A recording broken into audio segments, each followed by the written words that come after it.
Serial video podcast Era Baru Sawit Riau. Selamat mengikuti.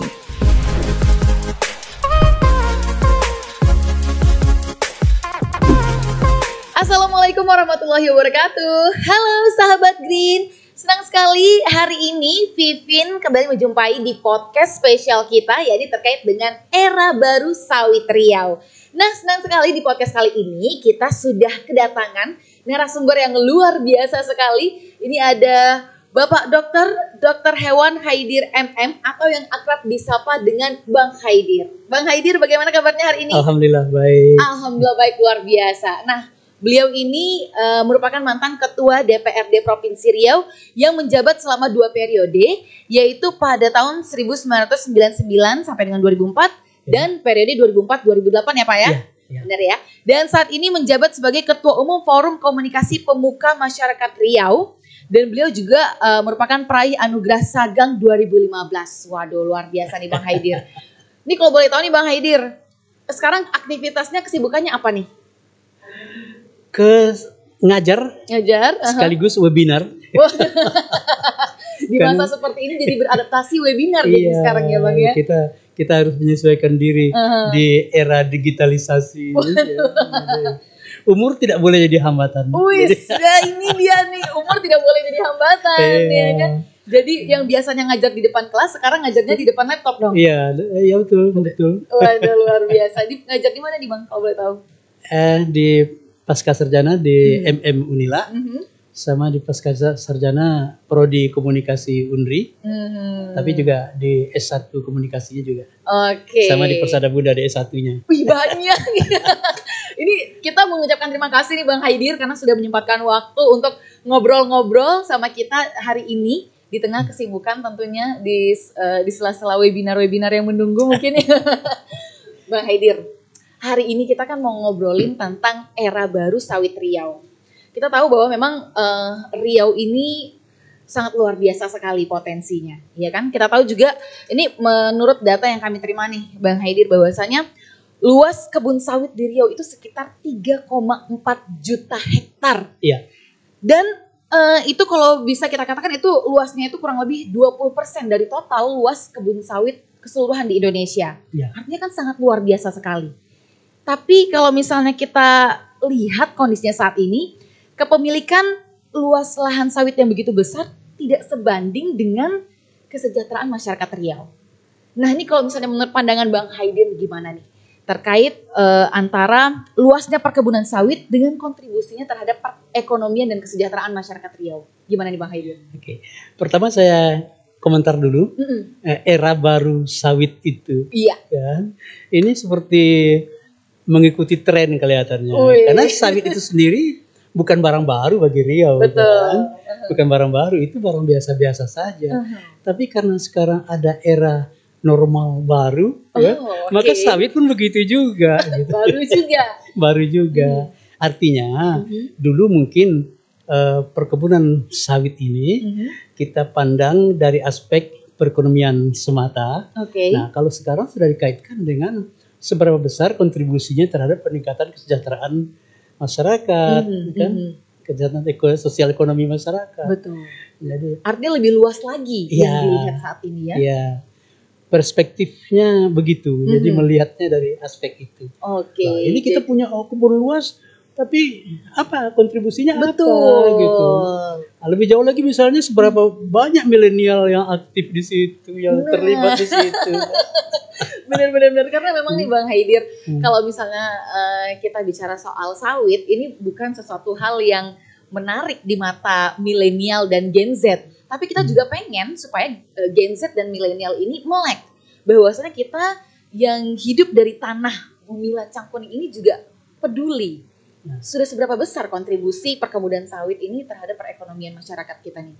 Ya, sebetulnya kalau untuk Riau, kontribusi sawit itu cukup besar ya.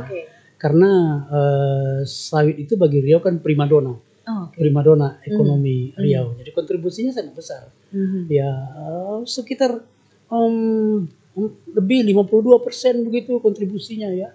Jadi cukup besar sebetulnya kontribusinya. Artinya kalau harga sawit turun, itu kan otomatis direspons oleh pasar, jadi kehidupan apa masyarakat agak lesu, kafe-kafe pada sepi gitu. Tapi begitu harga sawitnya tinggi, kafe-kafenya penuh. Betul. Kan? Artinya apa?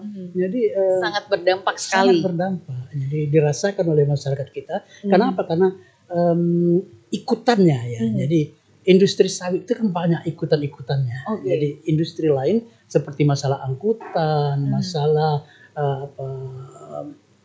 tenaga kerja, ya masalah banyak hal yang berkaitan supplier bahan-bahan baku, pupuk, terus mungkin sayur mayur juga, kebutuhan telur dan sebagainya itu ikut berpengaruh dalam kalau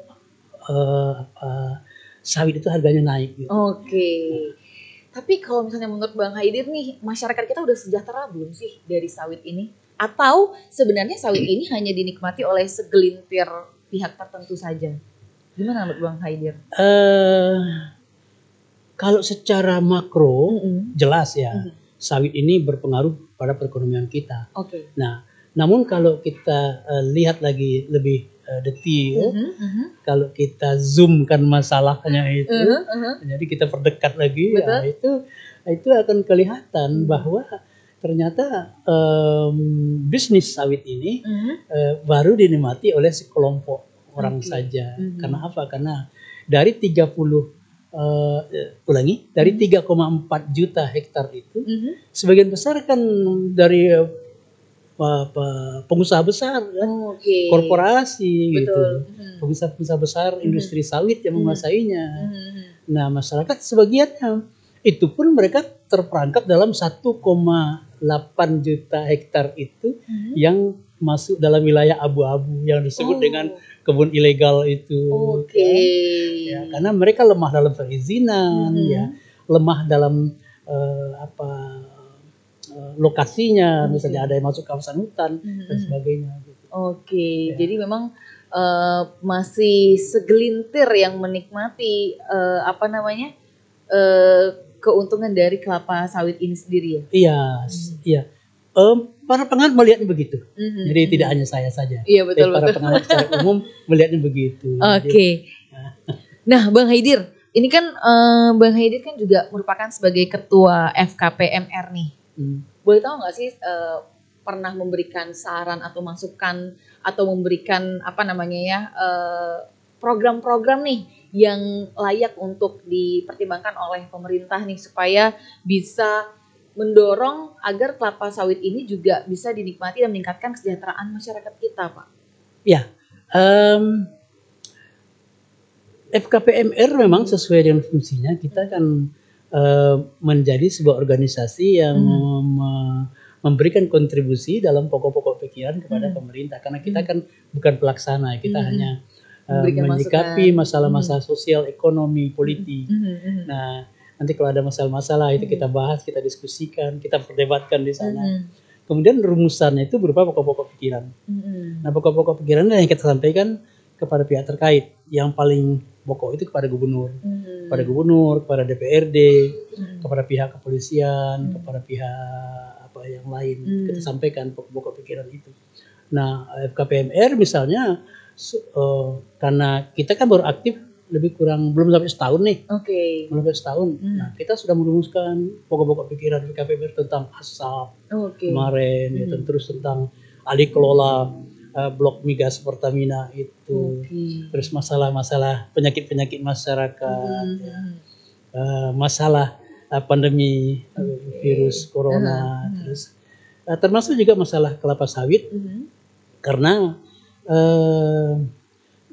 salah satu yang diperjuangkan oleh gubernur sekarang ini kan untuk memperoleh dana bagi hasil, dana bagi hasil ke pusat, ya. Ya, kita kan ekspornya kan cukup besar. Betul. 40% dari ekspor sawit nasional itu dari Riau. Dari Riau gitu. Nah, kan besar. Kalau kita dapat. Cuma sayangnya dari penjelasan yang saya dengar dan kita baca-baca juga, dana bagi hasil dari pajak ekspor sawit itu belum termasuk dalam klausul yang diatur merupakan hak daerah seperti tercantum dalam Undang-Undang nomor nomor 32 tahun 2004 itu. Jadi tidak termasuk di situ. Jadi sedang diperjuangkan saat ini ya untuk mendapatkan dana bagi hasil tadi ya Pak ya. Oke. Nah kalau misalnya kita bicara lagi nih, balik lagi soal harga sawit tadi. Tadi kan sempat disinggung nih Bang Haidir bahwasanya memang sawit ini kan sangat-sangat mempengaruhi kesejahteraan masyarakat.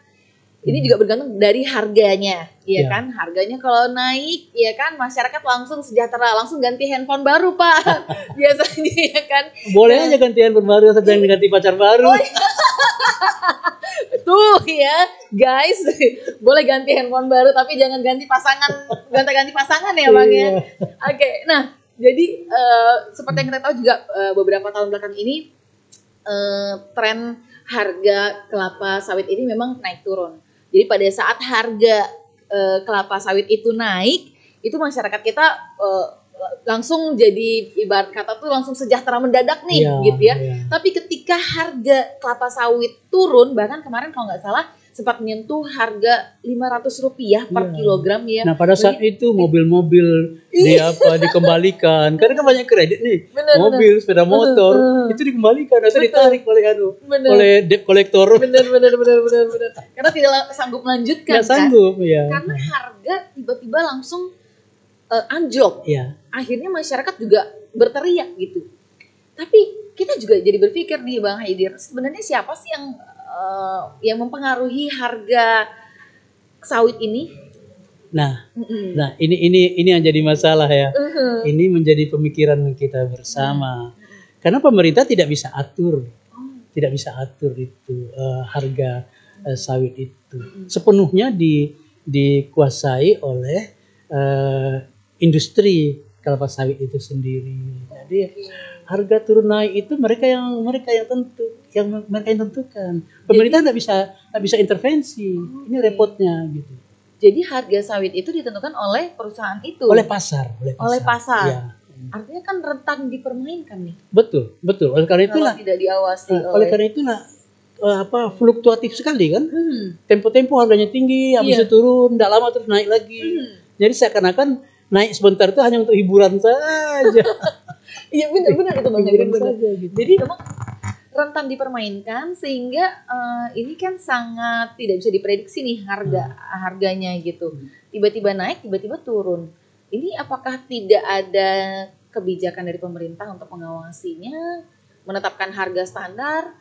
Nah, atau bagaimana? Menurut saya harus ada kebijakan. Kan fungsi pemerintah itu kan ada fungsi pengaturan. Ada fungsi pertama itu pengaturan, mengatur kita masyarakat ini. Betul. Termasuklah dunia bisnis seperti itu. Tidak bisa dilepaskan begitu saja ke pasar, ke industri yang menentukan harganya. Tidak bisa. Betul. Kan nanti kalau itu terjadi maka ada praktek-praktek monopoli kan tidak boleh kan. Maka sebetulnya harus ada. Saya sependapat tadi ada ketentuan tentang harga standar yang harus gitu. Nah kalau misalnya turun harus jelas kepada masyarakat kenapa turun gitu. Nah ini kan ini mohon maaf ya kita dengarkan di pabrik-pabrik itu kan berbeda harganya gitu antara harga TBS tandan buah segar milik koperasi dengan tandan buah segar milik kebun rakyat itu beda gitu. Padahal sama-sama tandan segarnya, tandan buah segarnya kan. Kok harganya harganya beda gitu. Sama-sama pisangnya nih, masa harganya beda kan? Nah itu kenapa gitu? Harus itu dibuka kepada rakyat, dibuka saja. Jadi kan transparan nih kan. Berarti selama ini juga bisa dikatakan masyarakat tidak bisa mendapatkan penjelasan yang sebenarnya dong. Atau masyarakat kita berada pada posisi yang tidak berdaya, jadi mereka ya sudah ngikut saja, ya harganya hari ini 1.000 per kilogram, lusa harganya jadi 800 per kilogram, tapi mereka nggak berdaya untuk untuk protes atau untuk bersuara. Sebetulnya bisa begitu ya, jadi masyarakat tidak berdaya, petani-petani rakyat ya. Tapi kan ada asosiasi petani sawit kan ada asosiasinya itu kan. Dia justru tempat berhimpun pengusaha-pengusaha rakyat itu. Nah harusnya asosiasi ini itu membela habis kepentingan rakyat, jangan sampai mereka dirugikan. Jangan mereka dirugikan gitu. Jadi asosiasi sekarang, jadi tidak pemerintah tapi asosiasi yang bela mereka. Ya kan? Jadi jangan sendiri-sendiri nih, sendiri-sendiri, tapi jangan. bergabung. Ya. Kemudian sampaikan dengan melalui organisasi atau asosiasi. Kalau sendiri-sendiri cenderung ditekan kan. Kamu kalau nggak mau ya udah bulan depan kamu nggak beli lagi. Akan repot kalau begitu kan. Benar. Jadi busuk sawitnya nanti. Iya. Kan? Mau dijual kemana? Mau dijual ke tempat lain ya jauh kan. Karena memang juga beberapa waktu yang lalu pada saat harganya sangat turun sekali, ini memang kita lihat juga bahkan petani-petani itu lebih memilih tidak memanen. Karena biaya untuk memanen itu lebih besar daripada harga mereka jual. Betul. Ya. Sangat sangat berbahaya sekali kalau misalnya harga yang dibiarkan terus turun, akhirnya masyarakat kita jadi tertindas juga ya kan? Iya. Mungkin ini kalangan milenial harus ikut berkebun deh kelihatannya. Karena kalau milenial gampang untuk bikin viral. Iya, begitu harga sawit langsung diviralkan. Benar. Kalang kabut itu. Iya, benar. Pabriknya. Nah, ini menarik banget nih Bang Haidir. Tadi disebutkan milenial harus berkebun nih. Ini saya setuju juga nih, karena milenial sekarang hobinya rebahan nih Bang Haidir. Jadi harus ikut berkebun sekarang ya. Ya kita coba. Ini kan preferensi milenial ini kan bisa membuat bangkrut banyak perusahaan-perusahaan besar kan. Karena perubahan teknologi terus kesukaan dari milenial. Betul. Nah sekarang tapi milenial ini kan mereka sangat pro pada nasib orang kecil. Betul. Itu salah satu keunggulan milenial itu. Mereka gampang tersentuh kalau sudah menyangkut nasib rakyat kecil. Benar. Nah sekarang rakyat kecil itu kan di ekstrimnya misalnya dizolimi oleh pabrik-pabrik karena harganya tidak menentu kan. Nah kalau itu misalnya ada milenial di sana, milenial kan bisa viralkan itu. Betul. Wah itu bisa. Biasanya karena kalau sudah viral ini gampang sekali kebijakan berubah kebijakan. Keputusan perusahaan bisa cepat berubah biasanya ya. Jadi ya kan percuma dong. Presiden Jokowi punya berapa 13 orang staf khusus milenial itu kan. Betul. Ini guys, ini milenial harus mulai bisa membuka peluang nih sekarang ya. Karena memang bukan hanya kita yang berubah, karena juga kelapa sawit ini sendiri memang perlu permajaan juga ya kan Bang Haidir ya. Kita lihat juga beberapa saat ini sudah mulai dilakukan permajaan untuk tanaman-tanaman kelapa sawit yang sudah tua, akhirnya ditanami ulang. Gitu ya. Replanting. Dan saat ini sudah mulai masif dilakukan di perkebunan kelapa sawit kita gimana? Nah, ini kan jadi isu tersendiri ya. Masalah adanya bantuan dari pemerintah untuk replanting kebun sawit rakyat. Ya. Jadi ada sebetulnya bantuan dari pemerintah itu, bahkan 30 juta per hektar. By free, gratis loh itu. Gratis bantuan dari pemerintah untuk membantu replanting. Nah, masalahnya kalau secara umum kita dengar itu harus clear, kebun itu kebun rakyat. Jadi bukan kebun rakyat abal-abal misalnya kan, atau kebun rakyat itu sebagian berada di wilayah hutan. Nah, hutan lindung. Nah, ini jadi masalah. Itu jadi masalah. Terus di samping itu sosialisasi dari program pemerintah ini sangat minim kelihatannya, sangat kurang. Jadi tidak diberikan penjelasan yang jelas. Tidak diberikan penjelasan. Harusnya itu kan dibuka. Manfaatkanlah media sosial. Media sosial kan sekarang harus sekali. Begitu ini langsung menyebar misalnya. Jadi memang permasalahan untuk bantuan itu sendiri adalah soal sosialisasi, dan berikutnya adalah dari petaninya sendiri masih bertahan dengan zona nyaman yang abu-abu tadi, ya kan, mungkin belum mengurus legalitas atau izin secara itu jelas. harus dibantu oleh pemerintah. Iya kan? Kalau misalnya dia belum punya izin, bantu dong mereka. Ya. Kalau misalnya nunggu ngurus sendiri, lama ya. Kalau masuk kawasan hutan dicari celahnya, bagaimana solusinya, kan? Masa harus ditebang semua sih? Itu sudah tumbuh misalnya 5 tahun, 8 tahun, terus ditebang karena itu kawasan hutan. Ya, terus kasihan dong mereka kan? Ya, mungkin ada solusi cerdas untuk mengatasi masalah itu, sehingga mereka tidak kehilangan haknya. Baik. ternyata ini sebagai informasi juga nih bahwasannya memang ada program dari pemerintah bantuan secara gratis 30 juta per hektar. Per hektar. Ya. Untuk replanting. Untuk replanting. Nah, ini mudah-mudahan juga informasi ini bisa disampaikan mungkin buat teman-teman yang punya keluarganya punya lahan sawit gitu ya, yang sedang mengadakan replanting atau penanaman ulang tanaman kelapa sawit yang sudah tidak produktif lagi. Berarti ini ada bantuan dari pemerintah. Nah, kita balik lagi nih, Bang Haidir. Kan kita tahu memang bahwasanya selama ini Provinsi Riau ini mengandalkan sumber daya alam berupa minyak dan gas, ya kan? Kita tahu juga bahwasannya sektor perkebunan yang paling menyumbang pendapatan daerah itu 65% nih, kalau saya salah mau dikoreksi. 65% itu komoditas perkebunan di Riau itu adalah sawit. Jadi kita memang bisa katakan sawit ini sangat besar sekali peranannya di Provinsi Riau. Tapi proses pembukaan lahan ini kan juga berpengaruh pada lingkungan, iya kan? Berpengaruh juga pada lingkungan. Itu gimana menurut Bang Haidir? Kita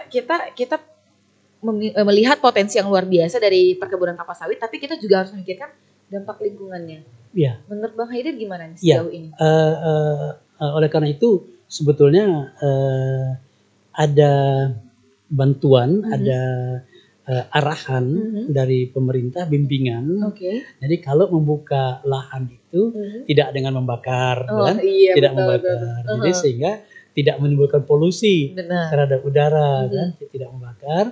Tapi dibantu dong. Mungkin ya, dulu kalau nggak salah saya ada program satu kecamatan satu alat berat bulldozer atau apa gitu, kan bisa digunakan itu oleh masyarakat untuk membuka lahan. Kan? Nah itu kemudian masalah limbah pabriknya. Betul. Nah ini harus jaringan pengelolaan limbahnya harus baik sehingga tidak mencemari lingkungan. Jadi memang masalah perkebunan kelapa sawit ini masalah lainnya adalah masalah lingkungan itu. Jadi kompleks sekali karena memang membutuhkan lahan yang tidak sedikit ya. Lahannya luas, kemudian pabrik-pabriknya juga menghasilkan limbah. Nah ini harus dikelola dengan baik. Kalau tidak nanti akan merusak lingkungan kita. Betul. Jadi memang ini memang sih kita sepakat bahwasanya harus diperhatikan baik-baik memang untuk perkebunan kelapa sawit ini karena ada banyak sektor yang harus dilihat. Iya. Ya Bang Haidir. Saya sekali lagi ini kan pemerintah punya fungsi pengaturan. Betul. Tapi dalam pelaksanaannya harus ada kontrol. Harus ada kontrol. Jadi pelaksanaannya biasanya yang pelaksanaan ketentuan itu. Nah Bang Haidir, jadi nih kalau tadi kita sudah berbicara soal bagaimana perkebunan kelapa sawit ini nih luar biasa sekali di Provinsi Riau ini. 65% komoditas perkebunan itu berasal dari perkebunan kelapa sawit. Tapi sebenarnya nih kalau boleh tahu nih menurut Bang Haidir gimana nih? Sebenarnya bisa nggak kita itu melakukan diversifikasi tanaman?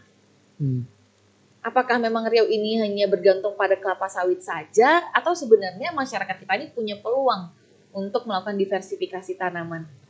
Iya. Gimana nih Bang Haidir? Iya. Ini menarik ya, karena secara teoritis pengetahuan kita, tanaman-tanaman yang monokultur itu bisa menimbulkan bencana pada suatu saat. Monokultur maksudnya itu kalau misalnya melulu sawit saja, semua. Kalau melulu pohon akasia saja misalnya, itu suatu saat akan bisa menimbulkan bencana. Ya, kalau terjadi goncangan itu ekonomi atau pasar atau misalnya faktor virus misalnya pada tanaman sehingga rusak semuanya. Itu kan jadi masalah kan. Benar. Itu bahaya tanaman monokultur yang seragam itu, yang sejenis ya. Jadi tanam perkebunan yang ditanami dengan tanaman sejenis saja semuanya. Sejenis itu lama-lama ini ya. Ya, karena virus-virus itu terbiasa dia menghadapi itu. Jadi misalnya perkebunan kelapa, misalnya ada hama menyerang tanaman kelapa sawit. Rentan satu perkebunan itu kena semua gitu. Juga ya. Jadi itu tanaman bahaya monokultur itu begitu. Nah, oleh karena itu di samping juga faktor ekonomi, karena kan tadi kan kita sudah bahas ya, tanaman sawit itu harganya kan fluktuatif. Betul. Nah, kalau satu saat tidak lagi berharga, nah terus bagaimana? Nah, oleh karena itulah pemerintah juga menyarankan itu ada diversifikasi. Ada tanaman-tanaman lain lah, ya, ada tanaman lain. Jangan hanya semua bergantung pada sawit. Seperti misalnya kelapa, ya. Kelapa, terus coklat, kakao misalnya, kopi misalnya. Bahkan di beberapa daerah itu gambir juga. Ya, ya jadi pinang sekarang juga. Kemarin Pak Gubernur tanam pinang simbolis di satu daerah di Kecamatan Rokan Pak Koto di Pekanbaru sana. Nah ini kan sebetulnya dalam rangka diversifikasi tadi sebetulnya memotivasi masyarakat jangan hanya sawit melulu. Ini ada tanaman-tanaman lain yang juga ekonomis yang memberikan nilai ekonomi gitu. Berarti sejauh ini masyarakat sudah mulai melakukan diversifikasi komoditas atau masih minim? Masih minim, kalau menurut saya masih minim. Masih bergantung pada sawit. Ya, hambatannya adalah pada penyediaan lahan dan bibit. Nah, itu namanya. Lahan dan bibit. Jadi bibit itu ya harus dibantu oleh pemerintah. Misalnya kita ganti deh dengan mulai tanam durian misalnya. Durian montong, durian musangking atau apa gitu misalnya. Mulai. Nah, kita jelaskan kepada mereka ini profitnya bagus. Tapi kan sementara menunggu itu besar apa gitu. Nah, ini peran pemerintah. Ada tanaman sela misalnya, ya selama beberapa tahun, sehingga kalau selama sekian tahun menunggu tanaman itu berhasil, ada untuk kehidupan masyarakat itu ada. Apalagi kalau misalnya tadi seperti disampaikan juga kan kalau misalnya program replanting tadi, kita nunggu berapa tahun itu baru bisa kelapa sawit itu kalau sawit mungkin 3 tahun kan baru. Nah selama itu mau ngapain? Ya. Itu dengan tanaman sela. Itu tanaman sela. Dan ini tentunya juga butuh bantuan dari pemerintah berarti. Ya, bimbingan dari pemerintah. Bimbingan. Karena memang kalau misalnya kita lihat juga masyarakat kita ini kalau enggak diberikan di depan mata, ya enggak akan dikerjain. Jadi mungkin benar nggak sih Bang Haidir? Kalau misalnya sebagian dari masyarakat kita masih mempunyai pola pikir bahwasanya ya sudah tunggu sajalah begitu ya kan. Kecuali misalnya bibit tanaman itu ada di depan mata baru dia tanam. Berarti kalau nggak ada bantuan kan berarti dia nggak gerak dong. Harus didorong untuk kreatif ya. Jadi jangan hanya menunggu. Benar. Ya. Di era sekarang ini kan masyarakat sudah mulai kreatif nih kan. Karena kita dihadapkan masalah berkepanjangan. Maka orang harus kreatif. Benar. Supaya mereka bisa tetap hidup kan. Benar. Nah, termasuk misalnya sekarang bisnis kuliner dari ibu-ibu rumah tangga kan kreatif namanya. Benar. Nah, kenapa tidak dalam tanaman tadi? Tanaman kebun itu juga mereka kreatif, mereka proaktif mencari bibit misalnya. Bertanya ke pemerintah dari mana kami mendapatkan bibit ini. Jadi memang masyarakat harus beradaptasi Harus beradaptasi. Nggak bisa lagi tidur nyaman seperti dulu, nggak bisa lagi. Itu di zona nyaman namanya. Benar karena memang di saat sekarang ini kita sudah memasuki masa revolusi 4.0 ya kan, perubahan sangat cepat sekali ya Bang Haidir. Artinya kalau misalnya kita sebagai masyarakat terutama juga tidak cepat beradaptasi, kita bisa tertinggal gitu. Salah satunya tadi Anda sampaikan bahwasannya memang pengelolaan perkebunan kelapa sawit. Kalau misalnya kita hanya bergantung pada kelapa sawit tanpa ada diversifikasi komoditas, ini suatu saat akan menjadi sebuah ancaman seperti tadi ya. Mungkin bisa memanfaatkan digitalisasi ya. Artinya apa? Sekarang kan anak-anak sekolah kita di desa-desa kan banyak yang sudah belajar melalui internet kan? Betul. Nah, kenapa itu juga tidak dimanfaatkan oleh masyarakat kita di kampung untuk mencari informasi tentang bibit misalnya, mencari informasi tentang bagaimana bertanam kopi yang baik, ya bagaimana bertanam coklat yang baik misalnya. Nah, jadi sehingga jaringan internet yang masuk ke desa itu yang dibantu oleh pemerintah itu mudah-mudahan begitu, amin. Iya, jadi memang jaringan itu bisa digunakan juga oleh masyarakat, tidak hanya untuk anak-anak belajar saja gitu. Jadi pemerataan fasilitas untuk menikmati teknologi informasi ya. Jadi sampai dengan mungkin saudara-saudara kita atau masyarakat yang berada di dalam perkebunan yang dulunya mungkin susah mengakses internet, jadi lebih gampang sehingga informasi terkait dengan bantuan atau informasi terkait dengan perkebunan kelapa sawit itu lebih mudah cepat diakses. Artinya jaringan itu tidak hanya digunakan untuk buka WA melulu kan, buka WA, nonton YouTube, apalagi Facebook. Tidak hanya itu melulu, tapi mencari informasi juga. Benar Bang. Oke, nah kalau begitu Bang Haidir mungkin ini boleh disampaikan pesan-pesan untuk anak muda ke depannya ini terkait bagaimana anak muda bisa mengurangi permasalahan kompleks tata kelola sawit secara umum. Gimana Bang Haidir? Anak-anak muda ini kan seleranya kan berubah ini dibandingkan kita, saya terutama generasi baby boomers. Saya baby boomers nih, orang yang lahir di era perang kemerdekaan dulu kan. Nah, kalau milenial sekarang kan berbeda, gayanya berbeda. Gitu. Nah, termasuk misalnya memanfaatkan bahan bakar dari kelapa sawit misalnya, kan? Yang sekarang B100 itu pemerintah sudah mulai, Pertamina sudah mulai produksi itu. Kan? Nah, tetapi itu juga tidak akan lama karena milenial ini kan nanti tidak memerlukan lagi yang begitu-begitu. Ya, mereka mana tahu udah pakai mobil listrik. Kecenderungannya pakai mobil listrik ya. Tetapi dalam 1 dekade ke depan saya kira industri sawit ini masih tetap eksis ya, masih ini. Nah, saya kira besar peran dari milenial ini untuk membantu keluarganya, membantu orang tuanya, saudara-saudaranya untuk mencari informasi sebesar-besarnya, sebanyak-banyaknya gitu. Jadi menyangkut harga, menyangkut pembibitan. Karena sekarang banyak beredar kan bibit-bibit palsu, kan? Bibit palsu yang akhirnya apa? Setelah ditanam 4 tahun, 5 tahun nggak berbuah atau buahnya sedikit. Itu faktor kesalahan bibit. Banyak begitu sekarang.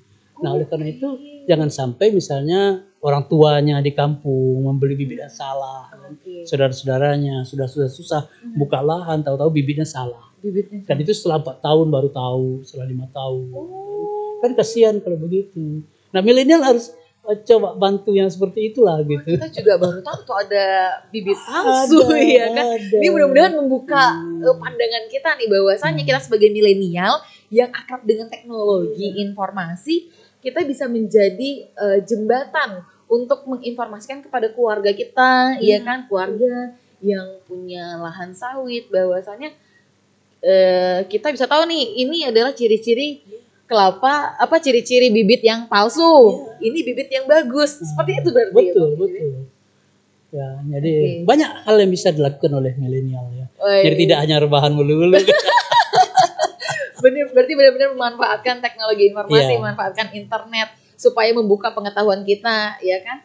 Bukan hanya untuk sekedar sosial media, tapi ada ilmu yang diambil di situ. Supaya kita juga bisa membantu keluarga kita yang saat ini mungkin mencari penghasilan, mencari nafkah dari perkebunan kelapa sawit nih Bang Haidir. Terakhir Bang Haidir mungkin silakan closing statement-nya terkait era baru sawit Riau. Saya berharap semua stakeholder itu membantu masyarakat bersama-sama. Jadi pemerintah, pengusaha, terus media, ya. Nah ini saling bahu-membahu untuk membantu masyarakat sehingga masyarakat bisa mendapatkan hasil yang adil terhadap perkebunan sawit yang mereka kembangkan.